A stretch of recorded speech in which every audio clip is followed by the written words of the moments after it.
शेतकरी बंधूंनो नमस्कार. शेतकरी बंधूंनो, आपण प्लॉटमध्ये जमीन, पाणी आणि त्याची अन्नद्रव्यांची उपलब्धता या विषयावर आतापर्यंत भरपूर बोललेलो आहोत. या गोष्टी आपण सर्व अनुकूल अशाच केलेल्या आहेत जेणेकरून आपला सद्यस्थितीचा प्लॉट हा अत्यंत चांगल्या स्थितीत आहे. मित्रांनो, सध्याचं वातावरण बघता अति थंडी मध्येच ढगाळ वातावरण तयार होणं हे काय आपल्या हातात नाही. अशा वातावरणामध्ये मोठ्या प्रमाणामध्ये सकिंग पेस्ट की ज्याला आपण रसशोषक किडी असं म्हणतो, अशा किडींचा प्रादुर्भाव होणं अत्यंत स्वाभाविक आहे. अशा किडींचा प्रादुर्भाव, त्याचप्रमाणे करपा रोग, मध्येच पानांवर चट्टे पडणे असे रोग सुद्धा आपल्याला दिसू शकतात.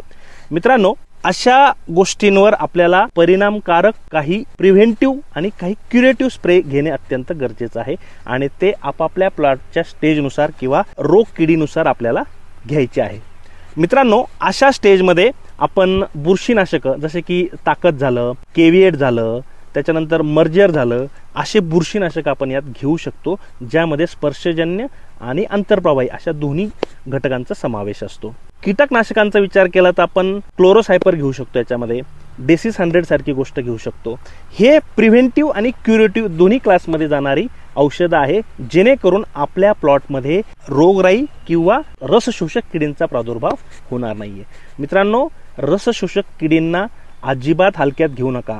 जवळपास 30 ते 35% नुकसान हे रसशोषक किडींमुळेच होत असतं.